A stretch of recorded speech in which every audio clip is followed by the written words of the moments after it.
गायत्री पुरस्चरण से संबंधित हमारे पास कई लोगों ने प्रश्न किए हैं, जिसमें हैं पद्मनाभ झा, किशन दुबे जी और विशाल वैष्णव जी। इनके गायत्री पुरस्चरण से संबंधित कई प्रश्न हैं, तो उनका आप समाधान देखें।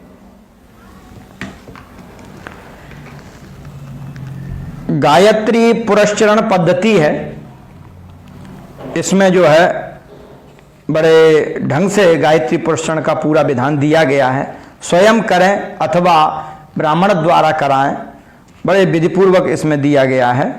ये जो है जीवन राम भाणजी ओझा, इनकी जो है शास्त्री तुलजा शंकर धीरज राम पंड्या जी, ये जिसके जो है संकलनकर्ता इत्यादि हैं।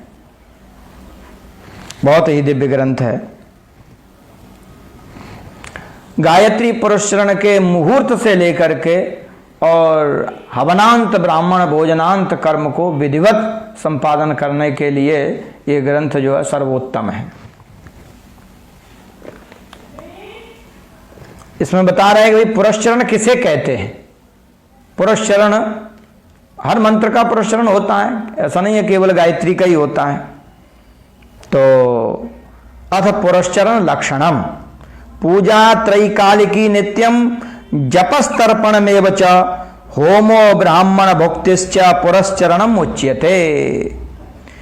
तीनों कालों में देवता की पूजा की जाए, संध्या की जाए, जपस्तर्पण में च, और विधि पूर्वक जिस मंत्र का जितना जप शास्त्रों में बतलाया गया है उसी क्रम से उतने जप को पूर्ण किया जाए, और तर्पण में च, बाद में उनका तर्पण भी किया जाए।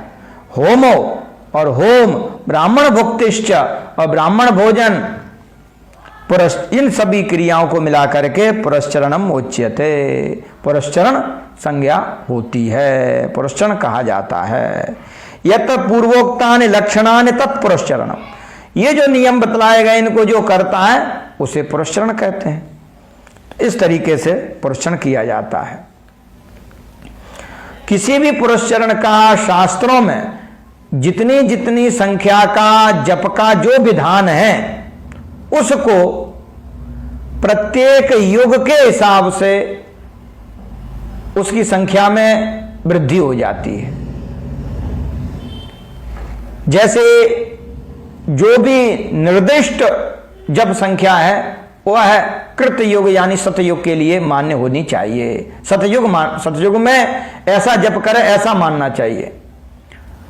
और त्रेतायाम द्विगुणो भवेत, त्रेता में दुगुना और द्वापर में त्रिगुणा, और कलयुग में उसी जप को चौगुना जप करना चाहिए।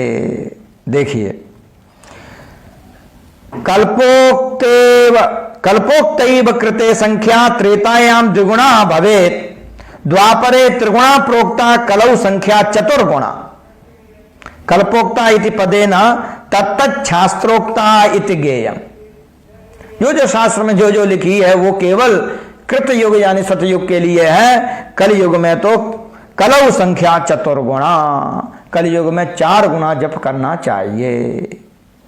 देखिए, गायत्री जप के पुरस्चरण के कितने भेद हैं, कितनी कितनी संख्या मान्य है। बहुत से लोग कहते हैं कि गायत्री जप का जो है पुरस्चरण 24 लाख का है, तो हम 24 लाख नहीं कर सकते, या इतनी संख्या देख करके स्वयं ही जो है डर से जाते हैं और वे उतने करने का जप करने का साहस नहीं जुटा पाते।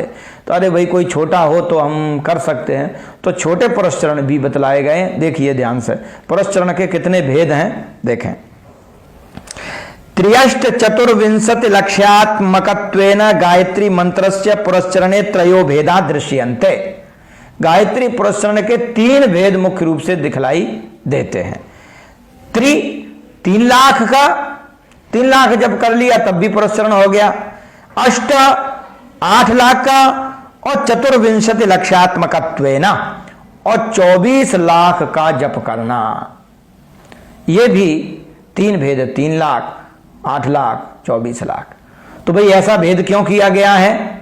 इसके ऊपर समझें तो गायत्री मंत्र में मुख्य रूप से जपनीय जो मंत्र है वो 24 अक्षर हैं। गायत्री में त्रिपदा होती है, तो जो 24 अक्षर हैं, इसलिए प्रत्येक अक्षर को 1-1 लाख मान करके 24 लाख का जप। मंत्र अक्षर लक्ष्य संख्या, जितने मंत्र में अक्षर हैं उतने ही लक्ष्य संख्याक जप करने पर उसी मंत्र का पुरस्चरण होता है। यह नियम समस्त मंत्रों में लागू होता है। कोई माला मंत्र हैं, बहुत अक्षर वाले हैं, लंबे लंबे मंत्र हैं, पूरा उनको माला मंत्र कहते हैं, उनके लिए फिर अलग से विधान है कि कम से कम इतना जप कर लो, उसका पुरस्चरण मान्य होता है। और 8 लाख का जो गायत्री का पुरस्चरण है वो इस हिसाब से है कि गायत्री के जो 3 पद हैं, तीनों पदों में 8-8 अक्षर हैं, प्रत्येक पद में 8-8 अक्षर हैं, इसलिए 8 लाख में भी इसका पुरस्चरण होता है। और 3 लाख में भी गायत्री का पुरस्चरण हो जाता है, क्योंकि गायत्री त्रिपदा है। तो 1-1 पद को 1-1 लाख मान करके जप करने पर भी पुरस्चरण जो है विद्वानों के द्वारा, शास्त्रों के द्वारा जो है सम्मत है, विहित है। यथा आत्मत्व शोधनार्थाय त्रिलक्ष्यम भवेद बुधा, अपनी किसी भी शुद्धि के लिए, है ना, आत्मबल वर्धन के लिए, आत्मशुद्धि के लिए, आत्मशोधन के लिए 3 लाख वाला पुरस्चरण जो है विद्वान लोग बतलाते हैं। अथवा अष्टलक्ष्यम तु श्रुति नोक्तेन पूर्वकम, अथवा 8 लाख का, अथवा 8 लाख का भी पुरस्चरण शास्त्रों में बतलाया गया है।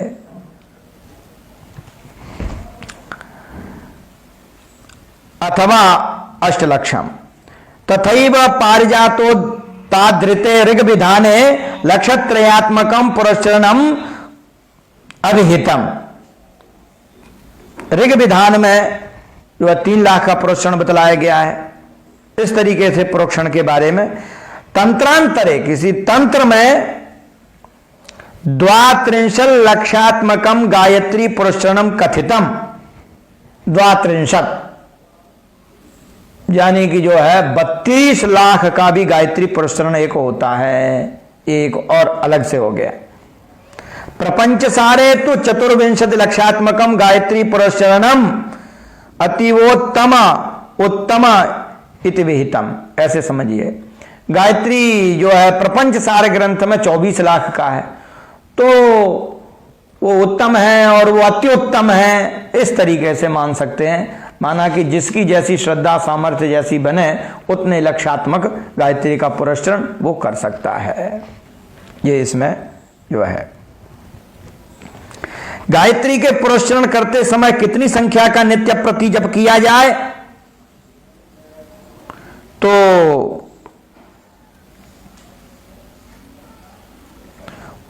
वो बतलाते हैं कि लगभग 3000 गायत्री का जप किया जाए। 3000 गायत्री का जप नित्य प्रति, 3000 गायत्री का जप करने से वो मध्यम मान से उत्तम है। ज्यादा जप करता है तो वो जो है वो अधम माना गया है। कोई चाहे कि हम जो है 5-5 हजार जप रोज करेंगे तो जल्दी हो जाएगा, तो वो ठीक नहीं है। जप में जो है जप संख्या कम होनी चाहिए, कम से कम 3000, और भी कम लिया जाए तो 2500 जप की संख्या है। इस जप संख्या में जो प्रातः काल, मध्याह्न काल या जो सायाह्न काल में आप जो संध्या वंदन करेंगे, संध्यांग भूत जो गायत्री जप करेंगे वो अलग है। संध्या के समय पर जो गायत्री जप किया जाता है वो अलग है, उसकी संख्या इसमें नहीं जोड़ी जाएगी। अन्यथा जप के दौरान त्रिकाल संध्या करनी है, तीनों काल संध्या, और भगवती का पूजन, हविष्यान्न का भक्षण, ये जप के नियम है। किसी भी पुरस्चरण को जो है करते हैं उस समय के ये नियम है। भूशयन, ब्रह्मचर्य से जीवन यापन, ब्राह्म मुहूर्त में उठ करके अपनी क्रियाओं का संपादन करना। देखिए, गायत्री पुरस्चरण प्रारंभ करने से पहले पंचांग पूजन करके, नांदी श्राद्ध आदि करके और मुख्य संकल्प कर दिया जाता है कि हम जो है इतनी संख्या का पक्ष का आश्रय लेकर के 3-3 संख्या का, 3-3 हजार संख्या का कम से कम जप करेंगे। ये मध्यम मान से ठीक है, और इतने वर्ष तक करेंगे या यावत काल पर्यंतम, ये मुख्य रूप से इसमें संकल्प दिए हैं। संकल्प आदि को बोलेंगे तो बड़ा हो जाएगा। इस दृष्टि से सबसे पहले किसी आचार्य को बुला करके संकल्प आदि करा लेवे और पंचांग पूजन करा लेवे, फिर उस कार्य को शुभ मुहूर्त में प्रारंभ करना चाहिए। और बड़े धैर्य पूर्वक, कोई चाहे तो किसी तीर्थ में, अरण्य में, पर्वत शिखर पर, किसी नदी के किनारे, गौशाला में, अथवा अपने एकांतिक घर में भी, या घर में भी लगता है कि हम यहाँ जो है सही रहेंगे, तो उस समय उसी जगह पर वो पुरस्चरण कर सकता है। तो पुरस्चरण आरंभ करे और जब पूरा हो जाए तो उसी प्रकार से फिर वो जो है उसका किसी भी कर्म के पंचांग होते हैं, वो जप, पाठ, पूजन आदि एक अंग, और फिर तद्दशांश हवन, तद्दशांश तर्पण, तद्दशांश मार्जन, तद्दशांश ब्राह्मण भोजन, अर्थात जो भी जप किया गया है उसके दशांश में हवन, उसके दशांश में तर्पण, उसके दशांश में मार्जन और उसके दशांश में ब्राह्मण भोजन। तो देखिए, यदि कोई व्यक्ति दशांश हवन नहीं कर सकता है, इतनी उसकी सामर्थ्य नहीं है, तो जो भी जप किया है उस जप का जो भी दशांश होता है उस दशांश की संख्या का दूना जप कर लेवे तो भी वो जो है हवन मान्य होता है। और ऐसा करने के बाद भी शतांश भी हवन कर सकता है, शतांश 100वें हिस्से का। तो जो भी दशांश है उसका दूना संख्या में जप कर लेवे। तो इसी प्रकार तर्पण, मार्जन आदि की भी जो संख्या दशांश होती है उसके दूनी दूनी संख्या में जप कर लेवे। तो ये जप वो पुरस्चरण के संख्या के अलावा मानी जाएगी। और इस प्रकार जप करने के बाद फिर वो शतांश या यथांश में भी हवन कर सकता है कि चलो भाई कुछ ना कुछ हवन होना चाहिए, तो वो जप किया उसके 100वें हिस्से का अथवा यथांश, यथाशक्ति हवन आदि भी करे। ऐसा भी शास्त्रों में विद्वानों के द्वारा प्रतिपादित है। परंतु धर्म सम्राट स्वामी श्री करपात्री जी महाराज का रामायण मीमांसा के पीछे ये जो है रामार्चा उन्होंने लिखा है, उसमें कहा गया है, उन्होंने बिल्कुल विधिवत कहा है। कई बार वो जो है कहते थे, ग्रंथों में उनके में मिलता है कि ब्राह्मण भोजन का जप आदि कोई भी विकल्प नहीं है। किसी भी अनुष्ठान के 5 अंग होते हैं, तो उसमें जो अंतिम अंग है ब्राह्मण भोजन, तो उसका कोई विकल्प नहीं है। अर्थात आप किसी के जो जप किया आपने उसका दशांश हवन, उसका दशांश तर्पण, उसका दशांश मार्जन, उसका भी दशांश जो ब्राह्मण भोजन होता है। तो कहीं आपको 10 ब्राह्मणों का भोजन है, तो आप चाहें कि हम जो है 10 बार मंत्र जप कर लेते हैं, 20 बार जप कर लेते हैं, तो उसकी निष्कृति हो जाए। बोले नहीं, ये 4 जो है कार्य हैं, अंग हैं, उनके दूने दूने जप करने पर उनकी सांगता की सिद्धि हो जाती है, पूर्णता हो जाती है, पर ब्राह्मण भोजन तो करवाना ही चाहिए। ये बात जो है निश्चित है।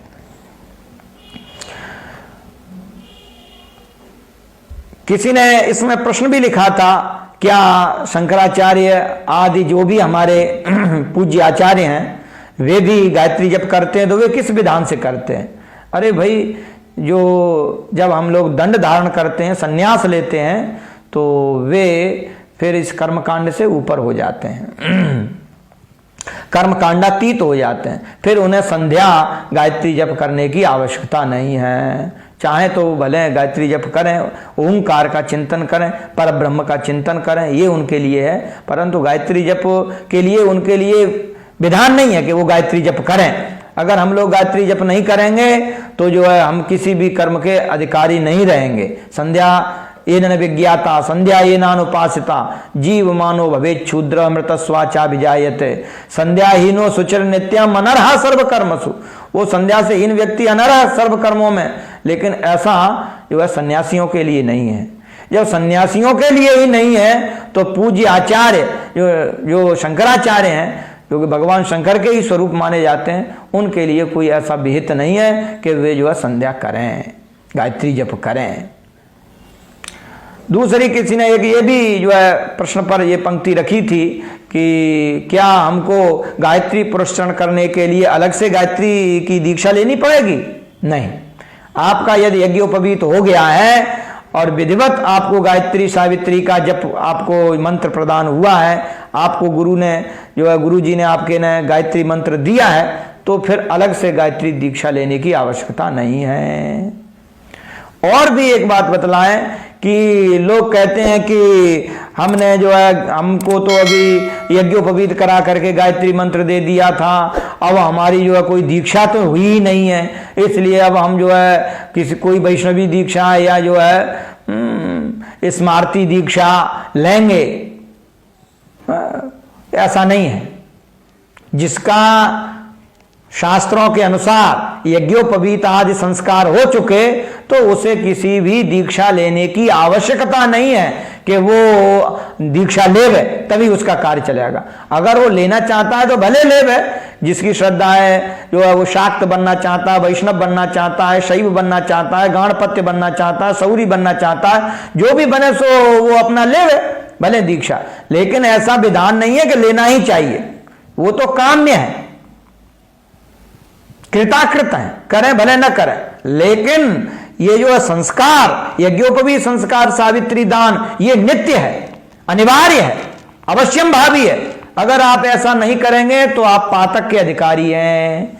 तो यज्ञोपवीत होने के बाद संध्या वंदन आदि करते हैं आप और कोई वैष्णवी आदि दीक्षा नहीं लेते हैं तो आपके ऊपर पातक नहीं है, कोई आपको किसी भी प्रकार का दोष नहीं है। लेकिन यदि आप संस्कार नहीं करते हैं या अपने पुत्रों का नहीं करवाते हैं, यदि आप संध्या नहीं करते हैं, गायत्री मंत्र को आपने गुरु से विधिपूर्वक ग्रहण नहीं किया है और ना ही जप करते हैं, तो आप इन सभी कारणों से आप पातकी हैं, आप दोषी हैं, आपको पाप लगेगा, आपको प्रायश्चित करना ही पड़ेगा, यहां करें या वहां करें। इस दृष्टि से गायत्री जप परम आवश्यक है। मुख्य रूप से किसी ने यह भी पूछा है क्या ब्राह्मण ही गायत्री जप पुरस्करण आदि कर सकते हैं? नहीं, ब्राह्मण, क्षत्रिय और वैश्य ये तीनों ही गायत्री मंत्र के जप में और गायत्री के पुरस्करण में संपूर्ण रूप से अधिकृत हैं। ये है। अब गायत्री जी का जो है हृदय और गायत्री कवच का जप कब करना चाहिए, यह भी उसमें एक प्रश्न था किसी सज्जन का। तो देखिए, जब हम संध्या आदि कर रहे हैं तो संध्याओं में मुद्राओं का प्रदर्शन करने के बाद और गायत्री हृदय का पाठ किया जाता है और उसके बाद गायत्री जप, और गायत्री जप के बाद में जो है मुद्राएं आदि या जो है कवच का पाठ होता है। मुख्य रूप से गायत्री जप के पहले आप जो है गायत्री हृदय और गायत्री कवच का पाठ करें, अथवा कई शास्त्रों में यह भी है कि मुद्राओं से पहले, तो मुद्रा प्रदर्शन से पहले शाप विमोचन के बाद आप जो है गायत्री हृदय का जप करें, फिर मुद्राओं का प्रदर्शन करें, फिर गायत्री जप करें, उसके बाद फिर उत्तरांग 8 मुद्राओं का प्रदर्शन करें, फिर गायत्री कवच का पाठ करें। यह भी क्रम है। तो मुद्राओं से पहले आगे पीछे अथवा गायत्री मंत्र के आगे पीछे पहले जो है हृदय और बाद में गायत्री कवच का पाठ होता है, यह भी विधान है। इस तरीके से गायत्री के पुरस्करण के जो पद्धति है, विधि है, वो संक्षिप्त रूप से बतलाई गई है। मुख्य रूप से जब गायत्री पुरस्करण जो व्यक्ति करे तो उसमें भगवती गायत्री का पूजन अवश्य होना चाहिए। तो वहाँ जो है कलश पर या जो कोई भी मूर्ति में प्रतिष्ठित करके या उस समय रखे और किसी भी बहुत ही ऐसा है तो मन में ही जो मानसी पूजा से भी गायत्री का पूजन अवश्य करना चाहिए। हम लोग जो है विद्यार्थियों को संध्या पढ़ाते हैं, तो संध्या में जब गायत्री का ध्यान और आवाहन होता है और उपस्थान होता है गायत्री का, तो उसी समय ध्यान आवाहन के बाद हम जो है गायत्री की मानसी पूजा का विधान जो है विद्यार्थियों को अवश्य पढ़ाते हैं, ताकि भगवती गायत्री हृदय में आई हैं और उनका यदि किसी विद्यार्थी के पास सामान्य रूप से उपचारों को जुड़ाने के लिए व्यवस्था नहीं होती है तो मानस पूजा अवश्य करें। और मानस पूजा के बाद में फिर उपस्थान माने होती है प्रार्थना, तो भगवती की प्रार्थना करके और फिर श्राप विमोचन आदि करके गायत्री जप करें। ये जो है शास्त्रों में विधान है। मुख्य रूप से श्रद्धा, भक्ति, आस्था और शास्त्र की विधि इससे युक्त होकर के जो भी पुरस्कार जप आदि किया जाता है तो उसका उसे संपूर्ण फल प्राप्त होता है। हर हर महादेव।